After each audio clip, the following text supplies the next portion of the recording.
Good morning friends, myself Sanwat. तो friends आज के बनाते चलছে मेटल डिटेक्टर मेशिन। তোমরা সবাই বাড়িতে বানাবে, খুবই ইজি। চলো শুরু করা যাক।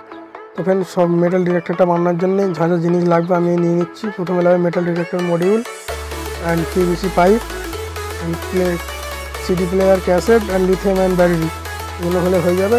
চলো শুরু করা যাক। তো প্রথমে নিয়ে নিচ্ছি মেটাল ডিটেক্টর মডিউল অ্যান্ড ক্যাসেটটা। মেটাল ডিটেক্টর মডিউলের যে মাঝখানে চক্র আকারের যে কাটিংটা আছে ওটা ক্যাসেটের উপর কাটতে হবে মাঝখানে। তো চলো ওটা কাটার জন্য আমি জিক্সা মেশিনটা ইউজ করছি। এটা আমি আগের ভিডিওতে বানিয়েছি, সেটা দেখুন। আমি আই বাটনের উপরে লিঙ্ক দিয়ে দেবো, সবাই গিয়ে দেখে নেবে।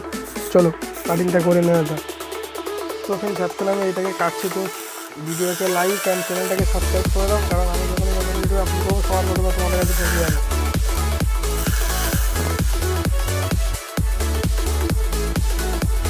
তো ফ্রেন্ড দেখতে পাচ্ছ আমি ক্যাসেটটাকে কেটে নিয়েছি আর মেটাল ডিটেক্টর বসিয়ে নিয়েছি। একদম মাথার কাটিংটা হয়েছে।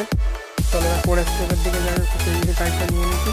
তো তোমরা দেখতে পাচ্ছ একটু 45 ডিগ্রি অ্যাঙ্গেলে আমাদের কেটে নিতে হবে। আর একটু হেলিয়ে রাখতে হবে, হাতে রাখলে নিচে থাকবে। হেলে 45 ডিগ্রি অ্যাঙ্গেলে রাখলে ঠিক থাকবে।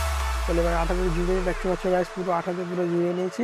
তো এবারে আবার মেটাল ডিটেক্টরটা বসিয়ে দেখে নিই ঠিকঠাক বসছে কিনা। এরপরে ব্যাটারিটা নিয়ে নেব, lithium ion battery, powerful battery. তো এটা নিয়ে নিয়েছি। সেইটা ওই ছোটো পাইপটার মধ্যে রাখতে হবে, আর কোথাও রাখার জায়গা নেই। তো ওখানে রাখবো আমরা। ছোটো ওখানটা ঢুকিয়ে নিই। তো ওখানে তার বের করে নিলাম। এবার মেটাল ডিটেক্টরের সাথে কানেকশন করা যাবে। এবার দেখতে পাচ্ছি একটা তার বের করে নিয়েছি আর পুরো ব্যাটারিটা পুরো ভেতরে ঢুকিয়ে দেবো। তোমাদের এটা দেখাই নেই, পুরো ঢুকিয়ে দিচ্ছি। চলো এবার অন্যদিকে যাওয়া যাক। তো ফ্রেন্ডস মেটাল ডিটেক্টরটা বসানোর জন্য এবার আমাদেরকে মেটাল ডিটেক্টরের জন্য একটু খুঁজতে হবে, একটু আইডিয়া ভাবতে হবে। তো গাইস এইটা আমি নিয়ে নিয়েছি, এই ছোটো পিভিসি পাইপ ফিট। তো ওইটা আমি এরপরে বানিয়ে নিয়েছি। এবার ওগুলোকে সাইডে মেরে দেবো। তো মেটাল ডিটেক্টরটা এক জায়গায় ফিক্স থাকবে আর সরবে না। আমরা মেটাল ডিটেক্টরের উপর আটা দিতে পারবো না, কারণ আটা দিলে খারাপ হয়ে যাবে। তো আমরা ওই পাত্রগুলো লাগিয়ে দিচ্ছি, পিভিসি পাইপের পাত্রি, ওইগুলো দিয়ে সাপোর্ট দিয়ে দিই। গাইস এবার কানেকশানের দিকে যাওয়া যাক। তো গাইস দেখতে পাচ্ছি মেটাল ডিটেক্টরে আমি পিন ঢুকিয়ে দিয়েছি। এবার ব্যাটারির সাথে কানেকশান হবে। তো ফ্রেন্ডস আমি এইটাকে সুইচ লাগাইনি, তোমরা সুইচ লাগাতেও পারো, না লাগাতে পারো, কোনো ব্যাপার না। তো ওই উপর ভেতরে যে তারটা আছে, তারটা বাইরে বের করার জন্য দেখতে পাচ্ছি আমি একটা ছোটো ফুটো করে নিচ্ছি, ছিদ্র। ওই ছিদ্র দিয়ে আমি তারটা বের করে নেবো। এবার তাড়াতাড়ি বের করে নিয়ে অন্যদিকে কানেকশানটা করে দিই।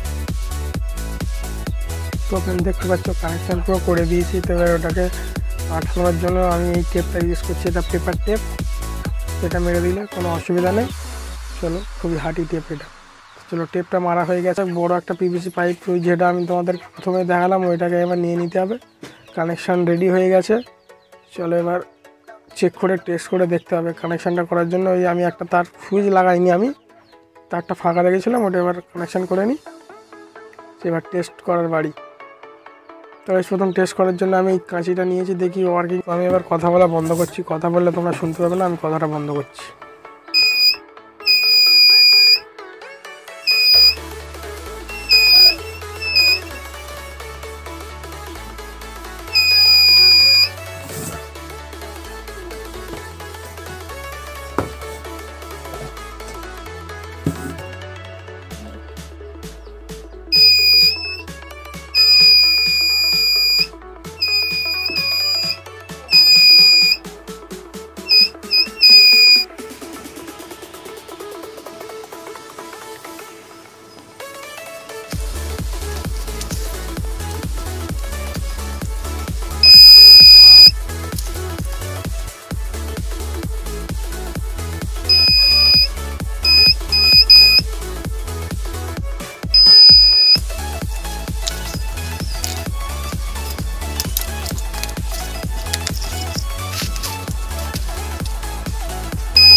তো এখন দেখবে তো 100% ওয়ার্কিং। তো গাইস এই যে ভিডিওটা দেখেছো, লাইক করবেন, শেয়ার করবেন অ্যান্ড সাবস্ক্রাইব করবেন।